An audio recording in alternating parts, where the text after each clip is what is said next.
the Monterey County Department of Social Services. Okay, I just got a message saying we will begin recording. So if you would not like your camera or to be recorded, you can turn your camera off. And if you're okay with being recorded, you can leave it on. And as of now, we have started recording the monthly Cisne Forum. Welcome, everybody. My name is Ina Donato. I'm with Natividad Medical Center. Please, trauma alert emergency. Sorry. Would you all like to do a round of introductions at this time? We can start alphabetically with the letter A, and then we can run down because we have a lot of new members this morning. So why don't we go ahead and do a brief introduction of everyone. You can give you your name and the agency that you're joining us with. And we'll start with the letter A on the first name. Hi, everyone. Good morning. My name is Alejandra Garcia. I work for the Monterey County Health Department for the CHDP program, which stands for Health and Disability Prevention Program. And welcome, Alejandra. Anyone else who would start with an A? Good morning, I'm Alejandro Magallanes. I'm with the Migrant Education Program here at MCOE, Monterey County Office of Education. Welcome, Alejandro. Thank you. Good morning, everyone. My name is Ariana. I am with YWC. I'm the Housing Services Case Manager. Very nice to virtually meet you, Ariana. Welcome. Anyone else with the letter A?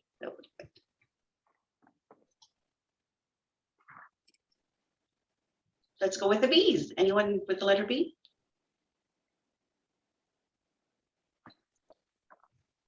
Seeing none. C's?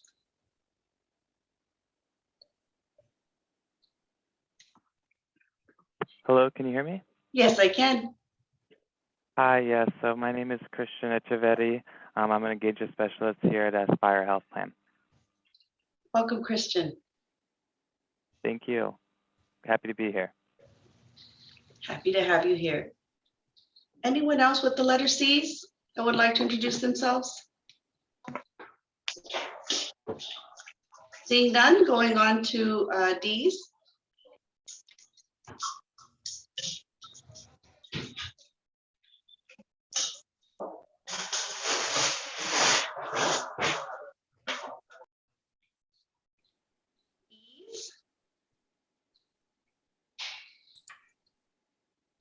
Hi, my name is Esteban Ayala, and I'm with the Monterey County Office of Education under the Migrant Education Program. Welcome, Esteban. Thank you. Good morning. My name is Arandi Garcia. I'm the program specialist. I do the Latino outreach for Hospice Giving Foundation, Monterey County. Welcome, Arandi. Morning, everyone. My name is Eric Mora, and I'm a policy analyst with the Office of Monterey County Supervisor Wendy Root Askew. Welcome, Eric.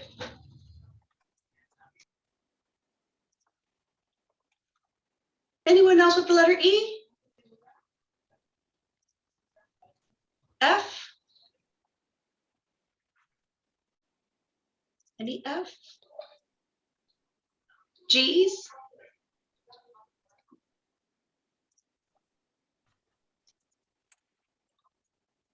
H? Hi, good morning. This is Dr. Hortensia Jimenez from Hartnell College. Welcome, everyone. Good morning. There you are. Good morning.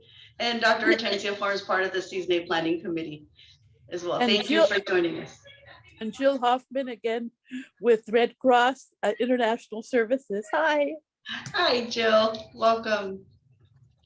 Hillary Fish, marketing at Natividad.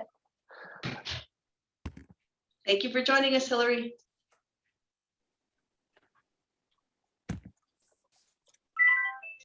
Hey, good morning. This is Lisa McGrath with the Alzheimer's Association.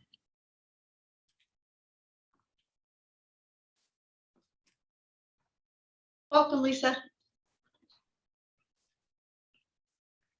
Hi, I think we've gone to L's. It's Lauren Walters here from Planned Parenthood Marmonte. I'm the capacity builder for the education department. Welcome, Lauren. Hello, my name is Karen Rivera, and I'm the parent award coordinator for the Salinas Union High School District. Great to have you, Karen. Are there any more L's that we might have missed? If not, we'll move on to the M's.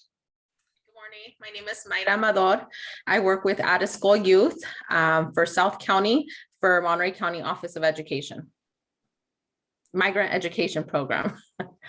Thank you for joining us, Mayra. Thank you. Good morning. My name is Melissa and I'm with the Natividad Medical Center and I'm a health education assistant. Welcome, Melissa.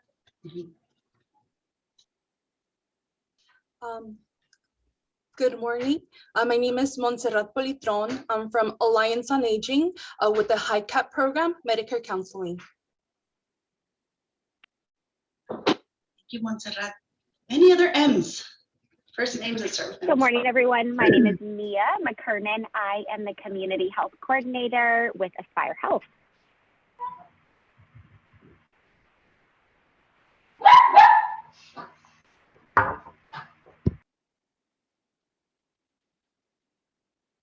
Welcome the puppy. Any other M's that would like to introduce themselves? M's. N's.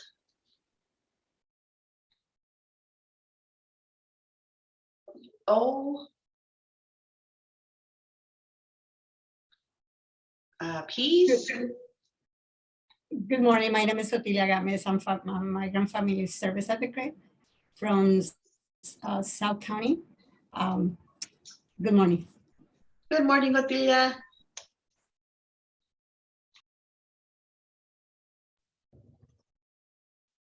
Okay. P's. Q's. Or R through Z. Good morning. My name is Ronnie Foos, and I'm with the Welcoming Network of Santa Cruz County. Welcome, Ronnie. Good morning. Hi, sorry. Hi, this is Victoria Partida with the Every Woman Counts program. Welcome. Good morning. This is Sonia Kohler with Bright Beginnings Early Childhood Initiative. Very nice to meet you.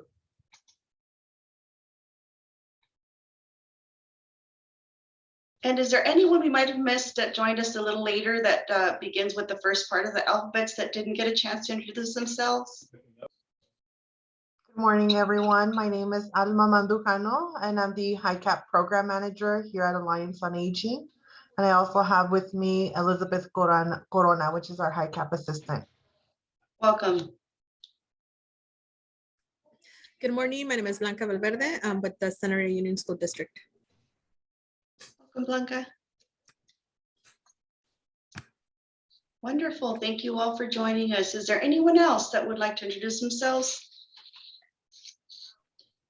Hi, I'm Wendy Garibay with Central Coast Energy Services, and I'm a community outreach specialist. Thank you, Wendy. Good morning, everyone. I'm Yanet Venegas, and I am the outreach coordinator for our community benefits branch with the Department of Social Services. Wonderful. And that is a perfect segue to our first speaker, Yanet. So we will go ahead and give you the opportunity to present. Do you have a PowerPoint presentation that you would like to bring up? There we go. I do. Thank you. Okay, thank you so much. And just to remind everybody, please sign into the Google Doc sign-in sheet in the chat. Thank you. And so before I begin, can everybody hear me okay? Yeah, okay, awesome. All right, so good morning again. So today I do have information regarding the older adult expansion and just what we need to know regarding the older adult expansion. Enid, please let me know if my screens don't advance. I was having issues yesterday, so hopefully it's moving along okay. Yeah, okay, awesome. Okay. So the older adult expansion is actually in effect now as of May 1st. So the expansion extends eligibility for full scope Medi-Cal to all people who are 50 years or older and who meet all Medi-Cal eligibility criteria. And their immigration status does not matter. So notice was sent to our existing Medi-Cal beneficiaries 60 days prior to the May 1st implementation date. To the current mailing address on file. So the first notice did include general information about the older adult expansion, including frequently asked questions that provide information about full scope Medi-Cal, and also the Medi-Cal managed care plans, benefits, and how to get more information or help. For individuals who do apply for Medi-Cal after March 1st and who applied after March 1st and up to the implementation date, the first notice was included in the materials provided at the time of application.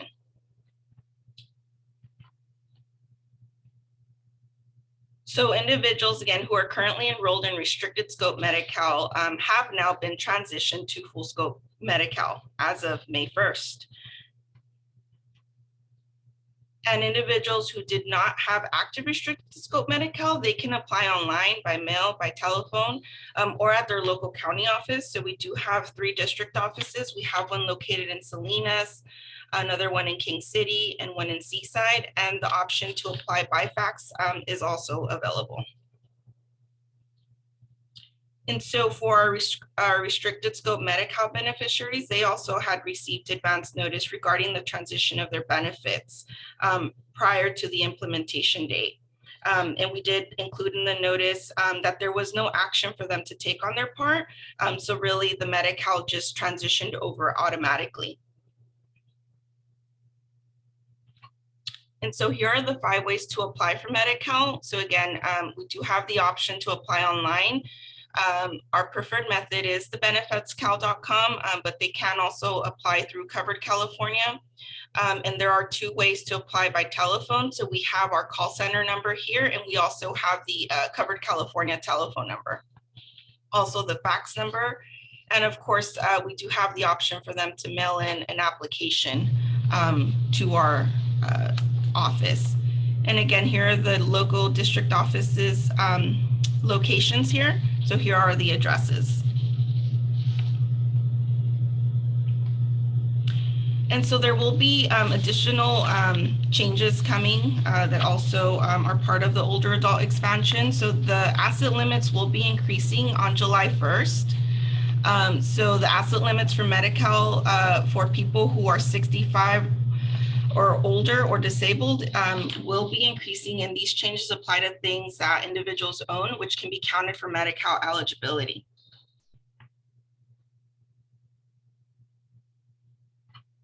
And so the asset limit changes will be as follows. So the current limits, because they're not previous yet, are for $2,000 for one person and $3,000 for a couple. So the new limits are $130,000 for one person and an additional $65,000 for each additional family member. So just to kind of help put it a little bit into perspective, for instance, as a household of 3 people, the asset limit would increase to $260,000.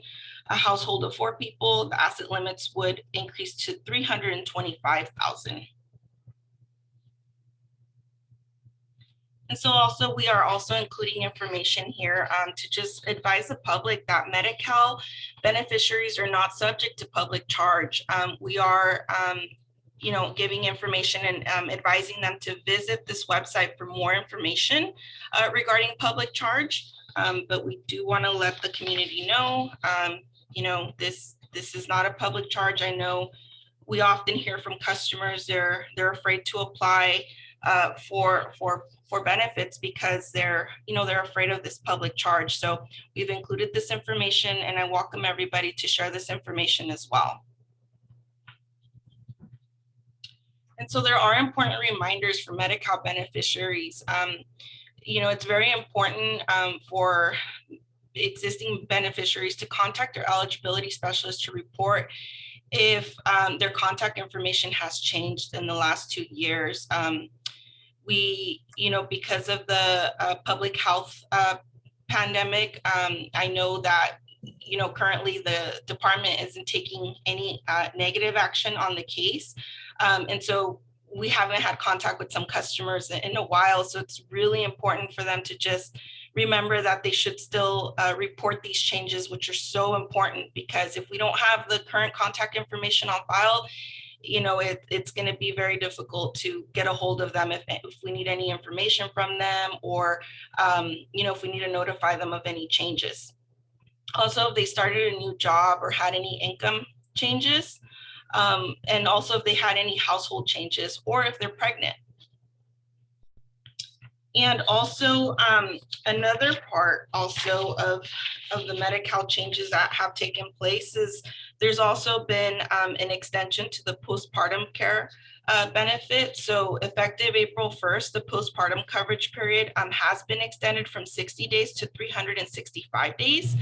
So individuals will maintain coverage through their pregnancy and 12-month extended postpartum period, regardless of income changes, citizenship, or immigration status. And that concludes my presentation for today. Does anybody have any questions?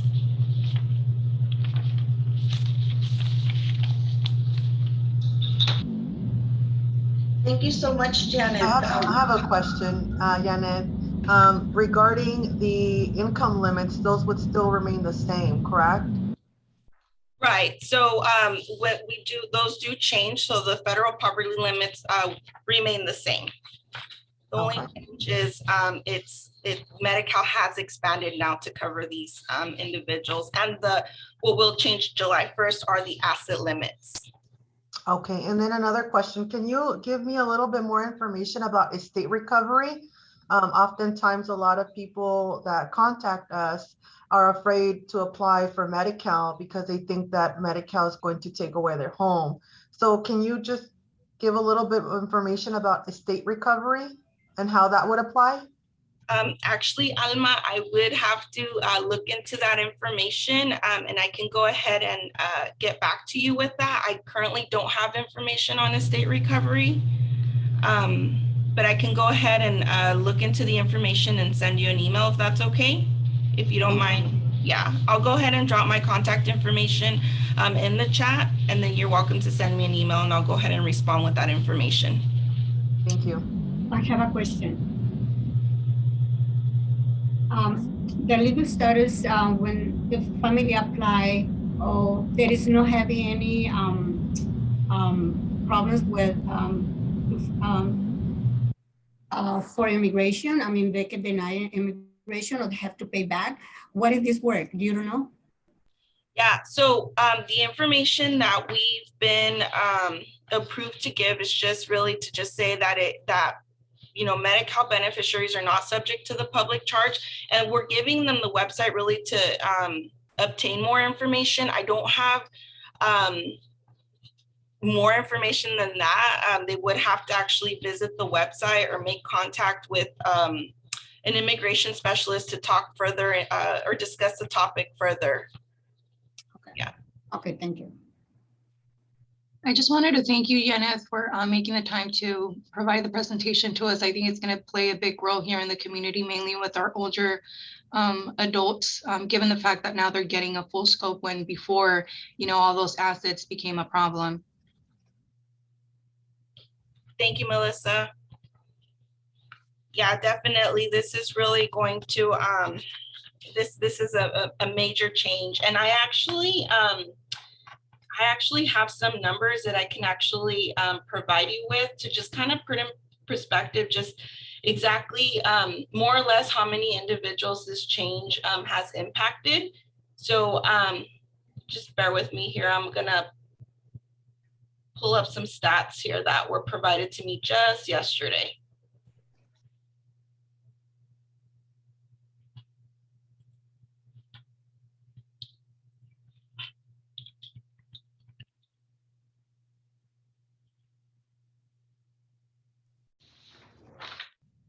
And while she's looking up those stats, we do want to mention that they will be part of the Central California Alliance for Health Managed Care Plan. So they do have to pick a primary care doctor. And that primary care doctor will be their gatekeeper, just like the full scope Medi-Cal recipients.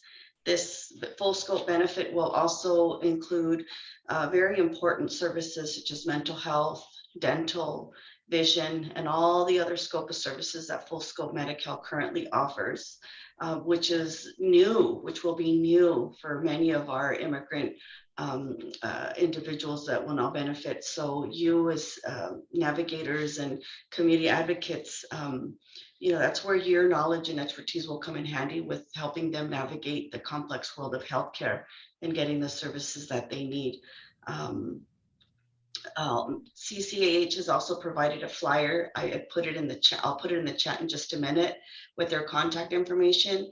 And for Alma, I put in Medi-Cal's estate recovery brochure, both in English and Spanish, that's provided by the state of California, that talks about estate recovery. So that's just a nice resource that I often go to, that I'd share for, you know, for those that might need that. Janet, do you have those numbers in Monterey County? How many people actually transitioned from emergency Medi-Cal to full scope here in Monterey County alone? Do you know? Yeah, so we do. We have an idea. So we do currently provide Medi-Cal benefits to approximately 188,000 individuals in the county. So just a little over those, 100,000 are adults. And so this number does include full scope and restricted scope benefits. And so again,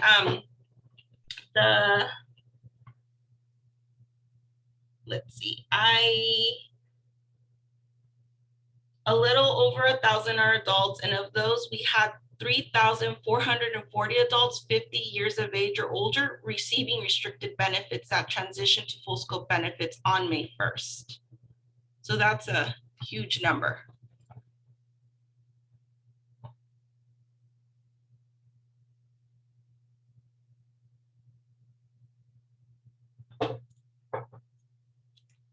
Enith, I think you're on mute. Okay, that is a very large number. Thank you for sharing. In the chat, I also put the brochure that the Alliance provided. They are the managed care plan for Monterey, Santa Cruz, and Merced counties. So their contact information is in the chat. Does anyone else have questions for Janet regarding the Medi-Cal expansion? Yaneth, can you share the PowerPoint presentation with them? Thank you. Yaneth, do you have a slide with the income guideline, the new federal poverty level? Not on this presentation, but I can also share that information as well.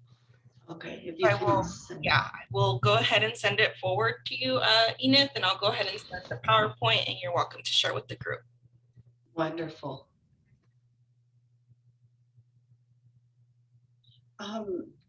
On the callers, if you can raise your hand, if you or anyone in your agency provides application assistance to apply for Medi-Cal, just, you know, just a little thumbs up.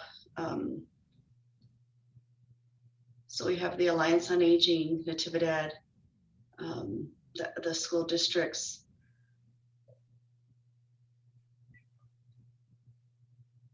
Because as community members, it's really nice to know the resources out there, especially in South County, of the agencies that are offering application assistance. If you can put your contact information in the chat for those that need to refer families to agencies that need assistance to apply. And like you all heard, Yaneth did provide a slide of all of the locations that Monterey County has for the Department of Social Services as well. Enith, and I'll go ahead and also share a flyer just with the 5 ways to apply, also directly here with our department. I do want to let you guys know too that our outreach unit isn't out providing in-person assistance as of yet. However, we are still available in-house and we are able to assist individuals over the telephone. So our information is also included in that flyer. So you guys are also welcome to refer anyone our way as well. And we do contact the customer on the same day that you guys send over the referral. So that is also an option. Wonderful. Thank you so much. Okay, any other questions for Janet?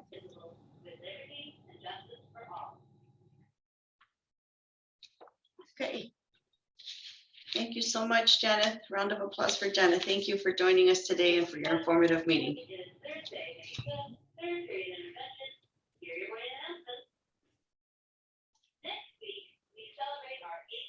If you can please put your mics on mute, please.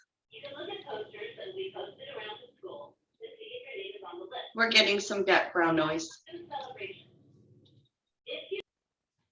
Thank you. Okay, we are on schedule, and I would like to introduce our second speaker for today, Sanja from Bright Beginnings.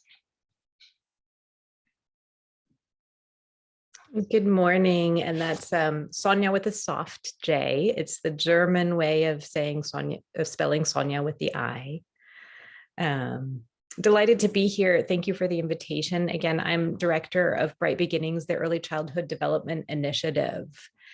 And I was invited to talk a little bit about what's happening through the lens of Bright Beginnings to support mental health of our youngest in the community. And so to set a little bit of context, and then I'll share what Bright Beginnings is and what we do in the community and how that relates to supporting mental health. Just a caveat is Bright Beginnings does not provide direct services. We support those that are providing services. Bright Beginnings is our county's early childhood development initiative. And when I say county, I don't mean county with the big C, Monterey County government agencies, but the county-wide initiative. And we do work closely with the county and various agencies there. I see some familiar faces here today that we work with as well. So our job is we're something called a collective impact initiative. And at Bright Beginnings, we are what is called the backbone agency. We support the various types of service providers, educators, families, community at large, so that we all are coordinating how we support young children and families in the community. I could share a lot of the broad swath of work that we do. We work in early education. We work in the arena of community inclusion in our public policy making and decision making. We have a group called Mamás de Salinas Abogan, a group of mothers who work to raise awareness in the community about early childhood anti-influence policy. We also work closely with various school districts and MCOE in order to ensure our early educators have up-to-date information about what's happening throughout COVID, of course, and also about professional development. One of the areas that we work in, so what we believe in is that especially when it comes to young children, we have to work holistically, meeting all needs. That when we think of a child, we think of the systems, if you will, that the child is growing up in. And that means in order to address the mental health of a child, you really have to also address the mental health of parents and teachers, early educators, of service providers, et cetera, in the broader community. We have this holistic approach. One of the areas that we are most active in, or let me say two areas. One is in supporting the county's maternal mental health task force, and also in capacity building around healing-centered trauma-informed practices for all of our practitioners in Monterey County. And that is in close partnership with First Five Monterey County. And there we offer, in partnership, we offer reflective practice. I don't know, maybe some of you, have you heard of this already through your, I know the health department has worked with reflective practice. Is this something anyone is familiar with? I'll just pause here. I'll reflect. I will practice reflection. So we work in reflective practice, both in the early education arena as well as other services for those who work with young children, and more recently with our VITA Community Health Workers program. How many here have heard of VITA, Community Health Workers? I see some nods and some hands up and some clapping. Definitely lots of clapping. They've been some of our greatest heroes over the past few years. Perhaps some of you yourself have participated in the program. And so what we realize that service, when we're providing services, the mental health of the service provider plays a great role in the mental health of the child. And so through reflective practice, it's a way of interacting with the client and reflecting, taking the time to reflect oneself, how that affects you. That's perhaps secondary trauma, or also in being able to process and address the needs of the child more directly. It's one-on work, it can be one-on work with a facilitator or in a group reflective practice. So that's something else that we offer through our programs in partnership with First Five Monterey County. So along with community health workers, we also offer reflective practice currently with early educators. So folks that are working in childcare and education, whether center-based or in homes, that they also are trained and supported in reflective practice. And then thirdly, we're working in our informal childcare arena with folks that we call the Friends, Family, and Neighbors Network, FFN Network. Those are perhaps some of you, I know as an auntie, I'm often the person who's on call for doing childcare, folks who are generally not paid. And as the name implies, are family members, friends, or neighbors that take care of our children. We also offer supports for those folks who are on the front lines of interacting with families. We offer reflective practice as well. And what we hear from those who are learning to use reflective practice, what it does is it really grounds the service provider, the educator, the parent, in order to be present for the child and stabilize that child's own environment for better mental health. So those are some of the ways through healing-centered trauma-informed practices that we work in the community. And in addition, I mentioned the Maternal Mental Health Task Force. Before I go into that, I'm just going to pause and any questions about that work that we're doing here in the community. How many Spanish-speaking or bilingual people do you have? Great question. What we have with all of our reflective practice facilitators that are managed through First Five Monterey County, we have English speaking and bilingual facilitators holding monolingual circles, whether it's in English or Spanish at this time. I couldn't tell you, so the number of facilitators working in the community right now, I'm not going to give a precise number because I don't have that. It's about a handful. And each facilitator usually has a daytime job, either as a medical provider or other things, and are doing this on their side. You hit, Jill, you hit on the nose where I think in many fields, the workforce is limiting the number of services we can provide, right? So you hit. Do you have a list of resources, or do you have connections and collaboration with other mental health facilities who have Spanish-speaking? Do you have a list of those? Do you have Spanish-speaking therapists or Spanish-speaking counselors that are available to support your community? So again, we don't provide services. And No, but do you have the referral services to do that? We also do not do referrals. And at this point, we don't carry a directory of direct services. I know that's something that many of our partners have talked about, in particular in the world of maternal mental health services. What we find there, the lists are often very short, and we don't have a centralized list, but it is one thing I know partners are looking at wanting to implement, both a directory of services or one point of where families can call, as well as coordinated referral systems between agencies. I'm going to ask you a very difficult question. What happens if you have a family where you're doing reflective services and you really feel that they do need further support? Where do you send them? What do you do with them, since you don't have a list or you don't have connections or collaborations? Yeah, and this is where perhaps what Bright Beginnings is a little different than maybe others who have presented in the past. Bright Beginnings, so what happens is the folks that are the service providers, I'll give not a real life scenario, but a potential scenario. Let's say we have a child care, an early educator who is working with a family. They're in a reflective practice circle, or in a situation, it could be outside of the circle, where they have recognized a child needs extra support.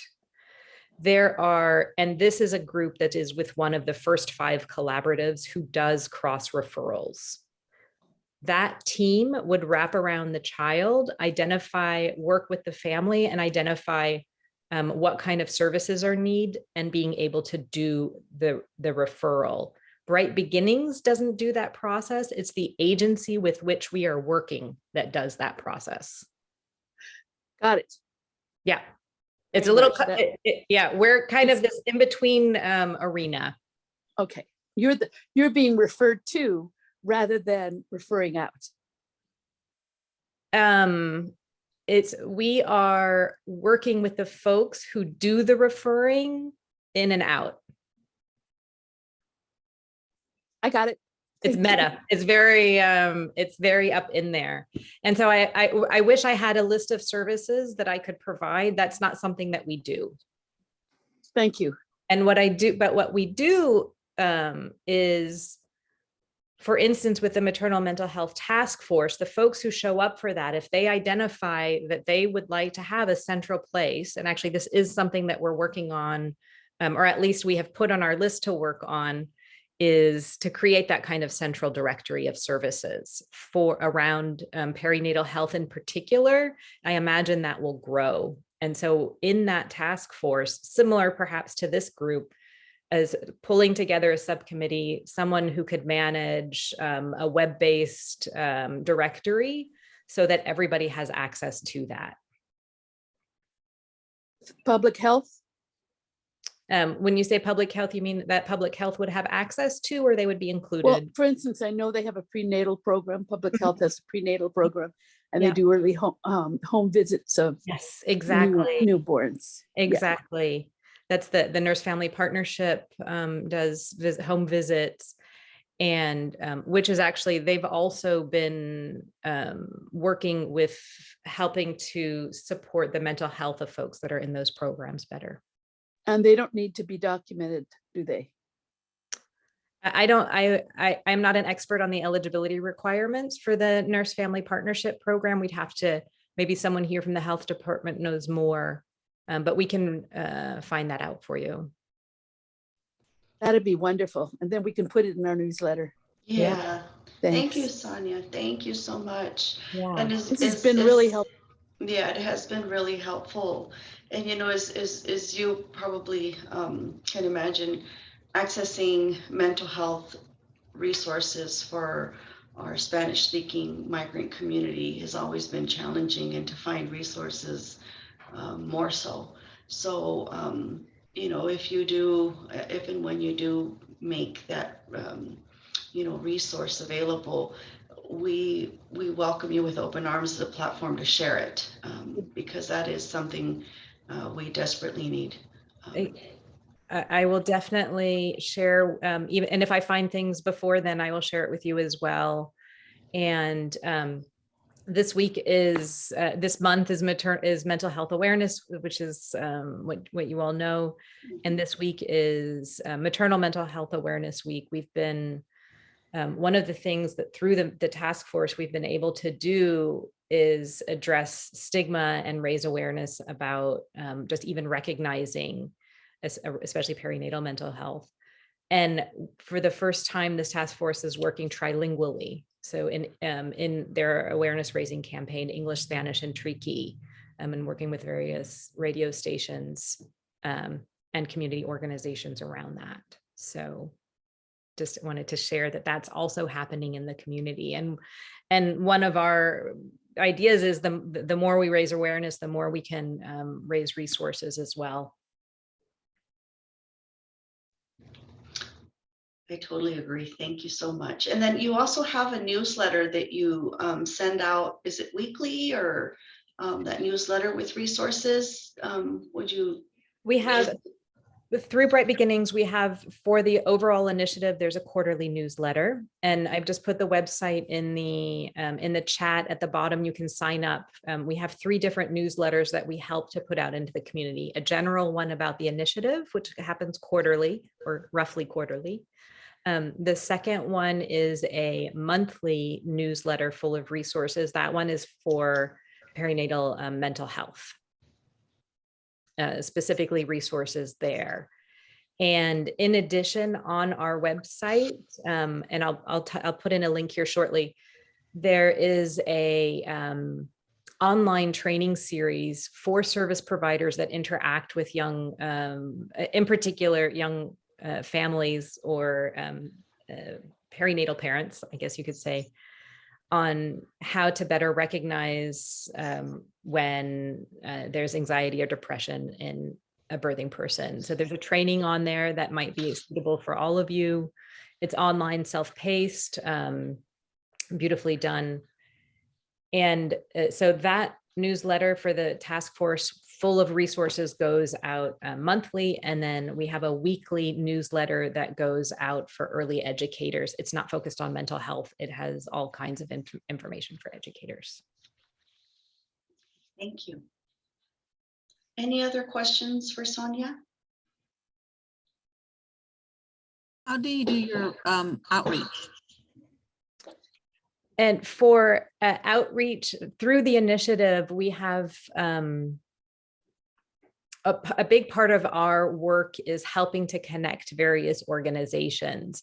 So we show up in different spaces such as this. I know a few months ago, my colleague, Laura Keeley Saldana showed up, which is where I first heard of you. So our outreach is really just being out in the community. And when I say out in the community, it's either mostly in the community of systems leaders so that we can help connect dots between resources so that we can all do our work and reach the people we want to reach. We also have our community inclusion work is through, right now it's limited into Salinas through the Mamás de Salinas Abogan. And that's really parent to parent kind of outreach in the community. We work a lot with building healthy communities and other organizations such as that.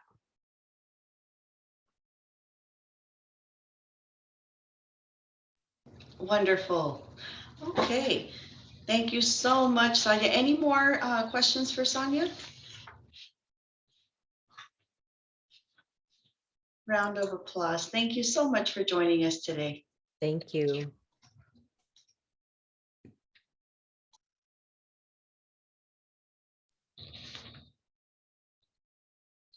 So next on the agenda is program sharing or organization sharing. This is the time where everyone can share any events or tabling opportunities or just updates on your program, your general agencies.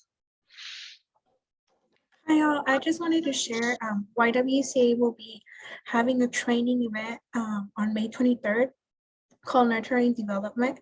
I will go ahead and share a flyer, and you are welcome to register and join us. It'll be from 9 to 1.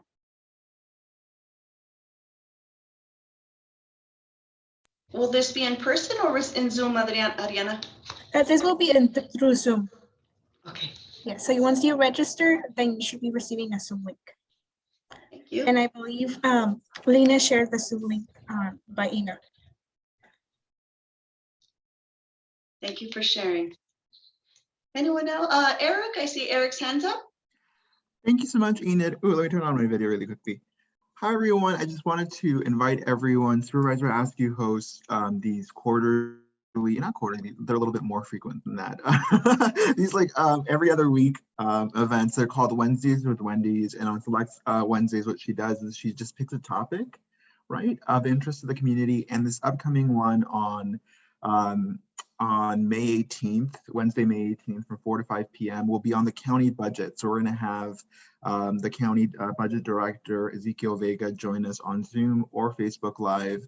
And while the Monterey County budget will not be, the preliminary budget will not be public just yet, it's still a great opportunity to learn more about how the budget process works and to ask, you know, any questions that you may have, or alternatively, it's a great space for members of the public and community leaders to speak directly to Supervisor Askew about their priorities, right? So if you really care about, you know, early childhood education, if you really care about, you know, a particular, whatever demographic you're advocating on behalf of, please do show up on behalf of them and let Supervisor Askew know that they're your priority for, and it should be her priority for the county budget discussion. So again, that is Wednesday, May 18th from 4 to 5 p.m.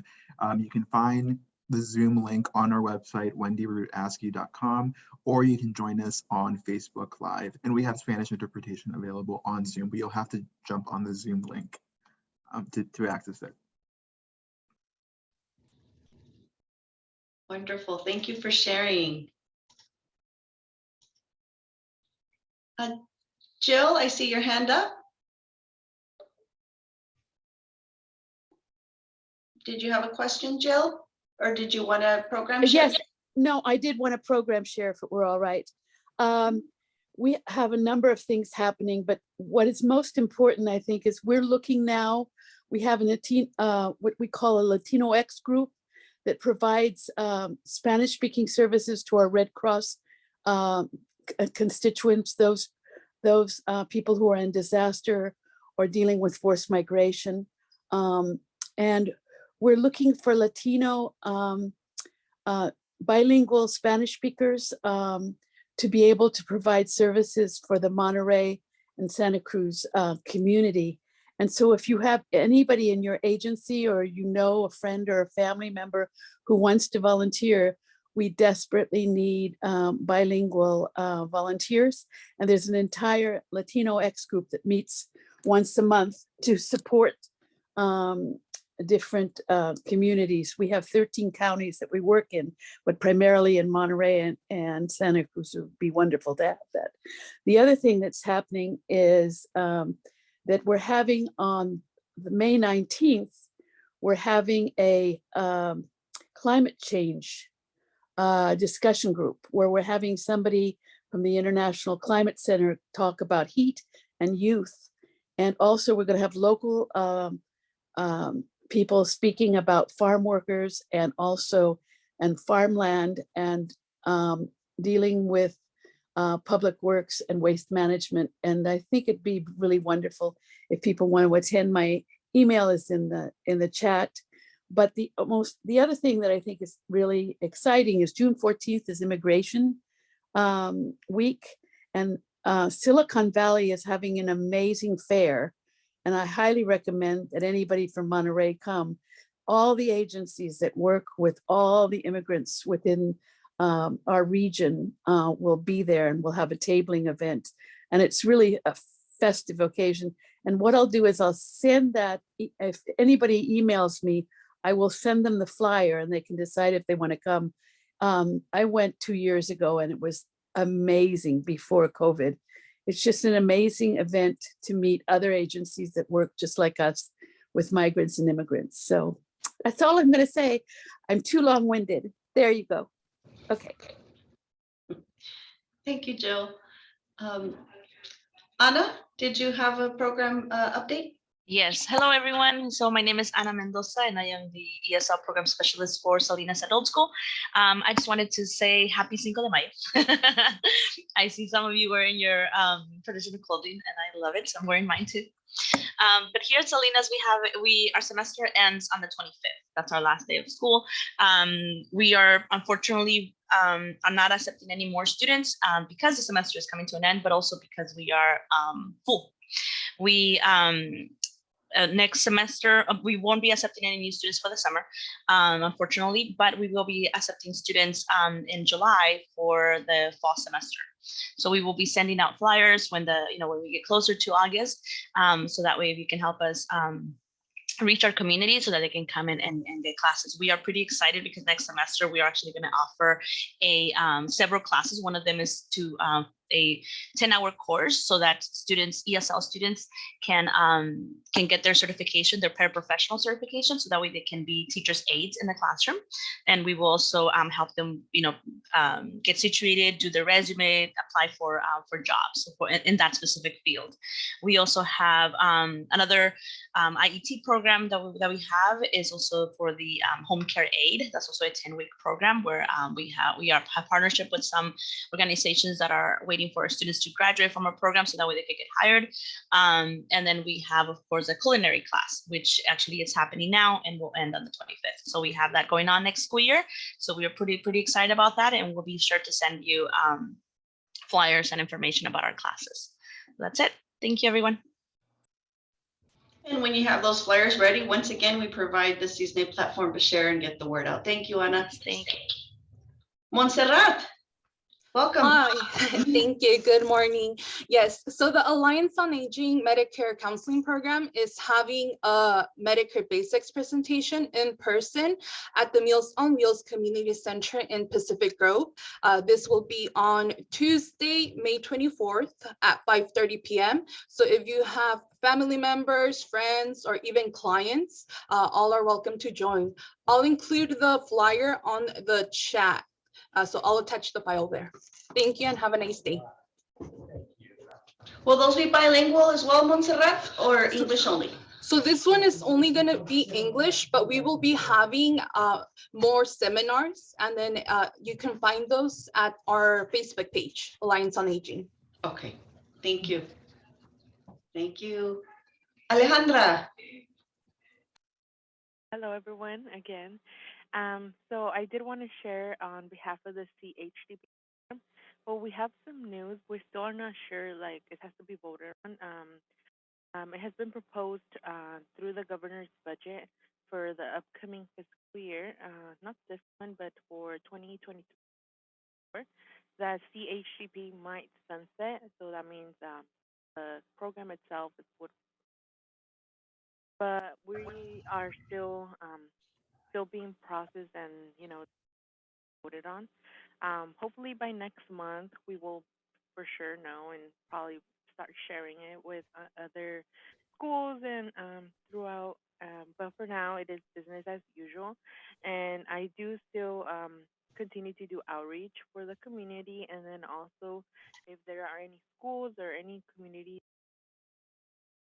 that want an outreach opportunity for me presenting, are mostly doing Zoom, I could go ahead and do a presentation for parents or for any even staff as well. I'll share my information. Thank you, Alejandra. And please put that in the chat. Thank you. And Lauren, you have an update for us. Good morning. Hi. I just wanted to thank the Cisne Collaborative because we launched our pilot of our Promotorics program for community partners to test our program in their communities. And we got a really great response from Monterey County folks, so yay. And we also have folks from Merced and Stockton in the program. So there's a great mix of people together testing out our program. So thank you. And then I wanted to make a final push where recruiting for our youth, our teen peer education program right now for next school year. And it's high school students, and the application closes tomorrow. So we're in the last push. So if anyone knows any high school aged youth who would like to teach sexuality to their peers, I can send that information over to y'all. Thank you. Thank you, Lauren. Thank you for sharing. Rosa, good morning. I see your hand up. Good morning, everyone. Yes, I wanted to just, thank you for having to make this meeting also regarding mental health. This is Mental Health Awareness Month. Wear your green ribbon for mental health.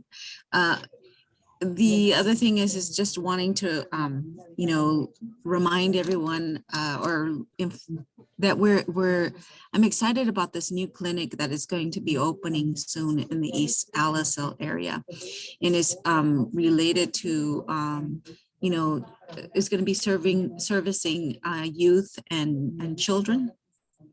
And the reason why this is so important to just bring up is because the children that sometimes need the services for mental health have been traveling like about an hour, 2 hours away from here. And so having to have it in our community is very exciting. So it's just keeping up and having to, advocate for the services that you want in this area. And as a mental health commissioner for District 1, I'm inviting everyone to come to the meetings. The meetings are online right now. They are at the last Thursday of the month. Come and listen to all the new innovative programs that are being presented. So then that way we are all on the same line of having to reach out to the community, because one of the biggest things is that that we all have problems with is not being able to get that information out to the community who needs it, especially because I'm seeing now with mental health, there are people even now, where I work, that sometimes don't know who to call, when they see a coworker in crisis, or they see someone around them that is, not doing well because of the stress levels that they're going through, is, making sure that we have those numbers out, posted somewhere in your staff lounges, somewhere where everyone can see who to call. Mobile crisis is expanding in Monterey County. So then that way, I know that if you call mobile crisis, they can also do an assessment. They go out into and visit the person, and they do a health assessment, and then they evaluate for services. So, please, if you see anyone with that needs, help, call the mobile crisis centers, call the numbers, but don't just give them the number. Make sure that you understand not to leave people alone if you do see them, and make sure that that someone gets notified and reported if you do see that they need the help. So that's very important because of what's happening in our community. And I wanted to make sure that we all know that, to make sure that during the month of May, mental health awareness, that we are, advocating for mental health and stopping the stigma. Okay, so that's all I wanted to say. Thank you. Thank you. Where exactly is this clinic going to be, and what ages will it serve? I know that it's going to be right on Sanborn, where the Clínica de Salud is. It's close to that pharmacy, the LSL pharmacy. So they're already breaking ground. They're starting to build it. And I'm hoping that in the next couple of years, it'll be finished and done with. But I think that it's difficult to tell like exactly how it's going to be structured, but I know it's going to be for youth and children, and for the families. And so they just want to have everything available just in that one clinic. So then that way people won't be looking for things out in the, everywhere, and they have one place to look for.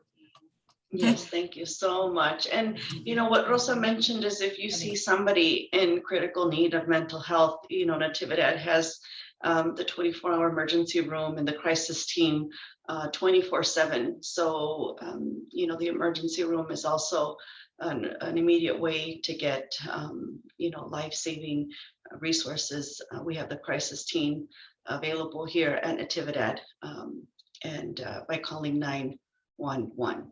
So don't forget that resource is always available to everyone. Anyone else has an update? Thank you, Rosa, for your updates. And thank you for wearing your ribbon. Reminded me to do the same. Anna, I see your hand is still up. Did you have something else to say or did you just forget to bring it down? I did forget to bring it down, but I'll bring it down right now. Okay, anyone else would like to program share or give program updates? Seeing none, this is the, yes, Elizabeth? Yes, this is Elizabeth with the USW Foundation. Thank you everyone for sharing. I do want to say that, you know, for our families who are undocumented, before COVID, I would, you know, give legal advice for immigration purposes only. And one of the things that we would bring up is like, if someone's in need, don't think about it, but think about the immigration consequences now. If it's, you know, their life or documents, you know, we can always figure that later, especially when it comes to mental health. We do provide DACA renewal assistance and citizenship, you know, assistance. So we're out there. Thank you.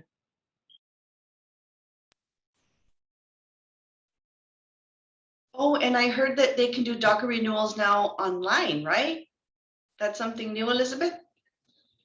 Yes, we're helping virtually as well with, you know, with COVID, we learned how to do services like online. So we're definitely up to date in that process. And for those who are, you know, in need, who can't afford the fee, we do a little, you know, income check. And if we're able to, we pull in our grants and try to assist with the immigration fee as well for DACA, especially for those who need it. First come, first serve, I will say. Thank you. Thank you for all that you do. Thank you, Elizabeth.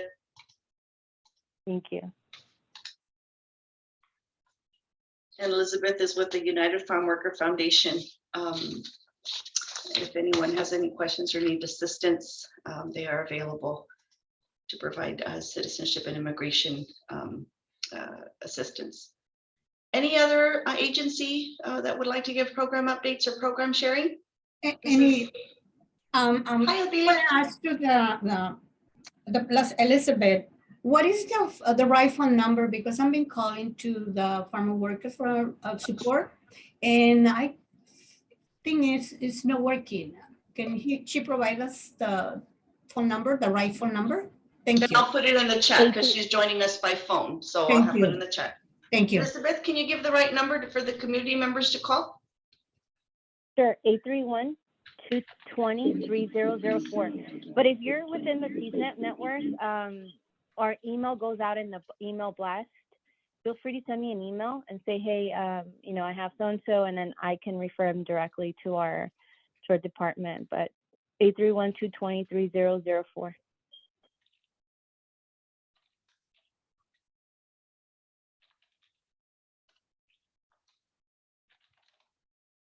Okay. 831-220-3004, and I put in the chat as well. Thank you, Otilia. Anyone else have program updates or would like to share? Events, community events. I have a few that have come up on our radar. There will be a Juneteenth fair at Hartnell College. Last year they held the first annual Juneteenth event at the sports complex. This year it will be held at the Hartnell College on Saturday, June 18th from 10 a.m. to 7 p.m. If anyone would like to have a resource or an agency, there will be tabling opportunities at that event. Also on May 21st, there will be a family fair in Seaside at the Ord Terrace Elementary School for community agencies that would like to, share their program or tabling events. They will also have one from 11:30 to 2:30 at Seaside or Terrace Elementary School. If anyone is interested, on May 18th, Natividad Medical Center will be resuming their Wednesday farmers markets, where they do have the program where they double up their CalFresh vouchers. For example, if they want to spend $5, it will be doubled to 10, and they can have access to fresh organic fruits and vegetables, and also support local growers. And that will start up again on May 18th, and the event runs from 11 to 3:30 every Wednesday.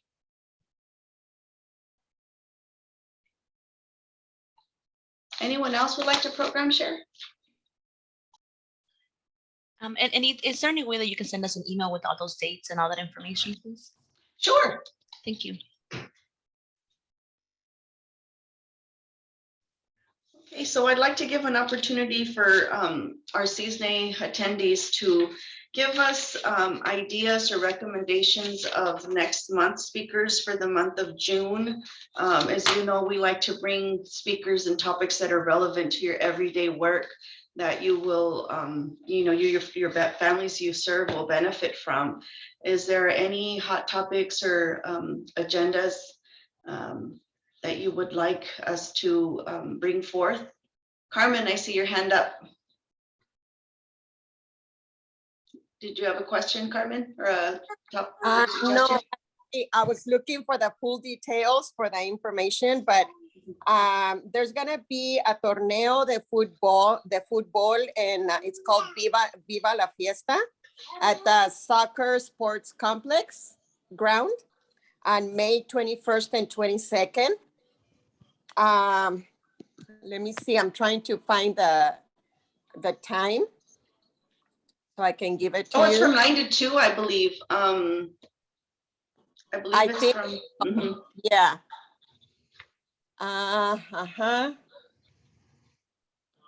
Yeah, it is from 9 to 2, Saturday and Sunday. And so if anybody wants to go and look around, there's gonna be community agencies there. There's gonna be soccer games throughout the whole time of the event. So it's gonna be May 21st and 22nd. And it's through the Mexican consulate as well. So if anybody wants to join on those days, you are welcome to show up. Thank you, everyone. Where was that again? That's at the Salinas Regional Soccer Complex. It's right across from the Natividad grounds on Constitution and Laurel on Salinas. It's the big soccer field there, Rosa. I'm wondering whether the consulate is going to have any appointments. Those are the consul móviles. Yeah, not on that date. Is Victoria on the line? Victoria Partida, are you still on the line? Are you still with Cisne? I think she dropped off. She usually has good updates of when the consul will be coming mobile. That would be something good for next month, because I know that a lot of my families, migrant families, are traveling.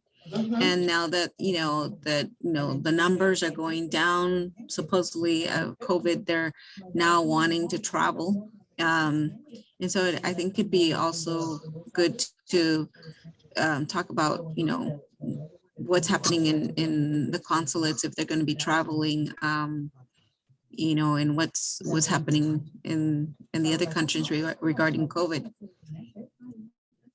I really like that idea, because also the consulates have come in the past, because we have more people coming from El Salvador and Honduras, as well as Mexico. And we've even had people from Afghanistan come into our community. So what I would say is it would be really wonderful to have the consulates represented in one of those meetings. Consulado Mexicano, Consulado del Salvador, or maybe other local consulates. Thank you for that. feedback. Anyone else have a good recommendation or a topic of they see a trend of a topic that's been coming up that you need resources on?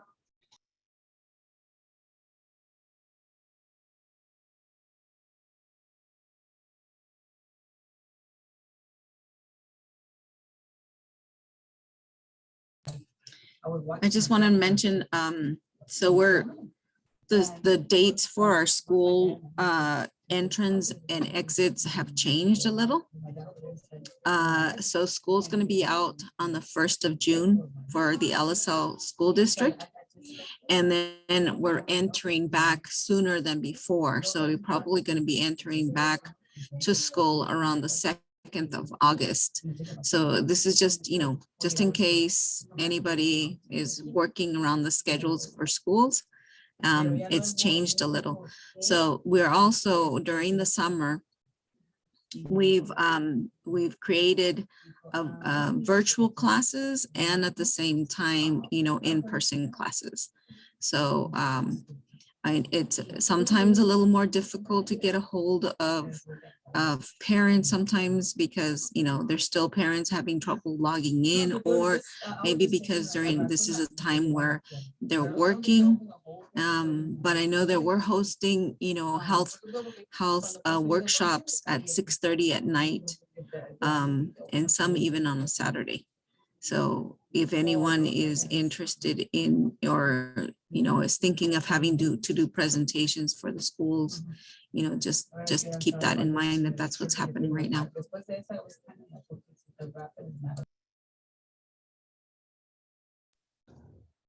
Thank you so much. So please mark your calendars for our next Cisne Forum, which will be on the first Thursday of next month, will be June 9th.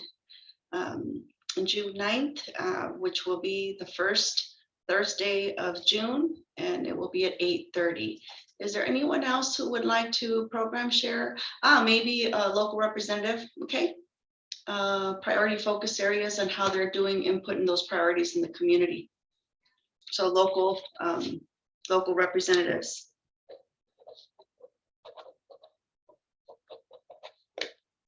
Thank you for that feedback. Anyone else would like, I know we had talked about, the redistricting last time and how we have new representatives. So that might be a good segue on know who we're under now, right? And with this new redistricting.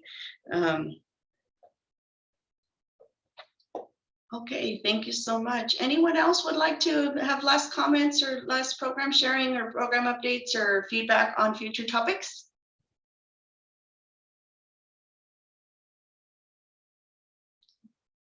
Okay, seeing none? Yes, I do. Oh. I'm sorry. Thank you. Hi, Alejandra. Hi, I have a question regarding, well, actually not a question. I would just like to see, and I also, Ariana mentioned it in the chat, about childcare services, not only in South County, but also in the whole county of Monterey, because it's really, there's been a struggle for a lot of parents to find childcare. And now after COVID, a lot of parents went back to work. And so anyways, I know we've touched on the subject before and we've had some agencies come in, but if anyone knows of anything that would be of benefit for our parents, childcare, or yeah, any type of early childhood education services that are out there, that we would appreciate it. Will do. Thank you so much. Oh, Sonia, I'm sorry, Sonia, you had your hand up, Sonia. Alejandra, thank you for bringing that up. I'm going to put a link to a website that helps to find the childcare that's out there. It's a referral system, online referral system, and it works together with MAOF that you can share. Just because we have that doesn't mean, again, like all services, doesn't mean that we have the childcare, but maybe that'll be helpful as at least one point to get a childcare referral. And then the other thing that's happening is there's a lot of, in the early education and childcare world, there's a lot of planning going on, and we're trying to find priority areas where to build new childcare, where to bring in new facilities and things like that. So I'll keep this group up to date on that planning process and how to give input and help prioritize those. That'll be over the next 6 months or so. Thank you, Sonia. Thank you for sharing that link. And if you can look at the chat, Alejandra, and that'll be provided in just a moment. And for any of you who'd like to save it on your favorites, that would be a good thing to have saved on our favorites. And then in Santa Rita School District, they get asked a lot about childcare as well. So, and for those of you that are joining us via phone or don't have access to the chat, the website is www.montereycountychildcare.org, all one word. So once again, that's www.montereycountychildcare.org. I know that I was speaking to a couple of the childcare, programs, and they had mentioned that they are having a hard time having to find, providers that are licensed, or providers that are, because some of them closed down, and just having to find providers is difficult right now. And then those that have a child care center or provide the service have a large amount of waiting lists right now. So I'm hoping that maybe people will return back to maybe providing child care in the future, or getting licensed again. And so yeah, we're trying to do a big push. There's new money coming in from the state through MAOF to support opening licensed childcare homes, which is one of the quickest way to get licensed childcare and providing all of the support needed for that. And another thing is supporting our informal childcare. If that's the place to go right now, how can we ensure they have support, that they're able to provide the kind of care that works best for the children? So thank you for bringing all of that up. Another thing is having evening care, right? We know that most families need it early in the morning and in the evening, and how to do that. It'll take a while, but we're working on it. So I appreciate hearing the specifics and who's looking for what when. It's very helpful. Thank you. Thank you. Thank you all for joining our Cisne Forum. And if no one else has any program updates or program sharing, I would like to adjourn. Thank you so much for joining us once again. Thank you, everyone. Have a wonderful weekend. Thank you, everyone. Have a Enid, great you look absolutely beautiful. Oh, thank you. I love the Likewise. sunflowers. Oh, look at that. Yeah. Yeah. Oh, thank you. You're welcome. Bye, sweetie. Bye, everyone.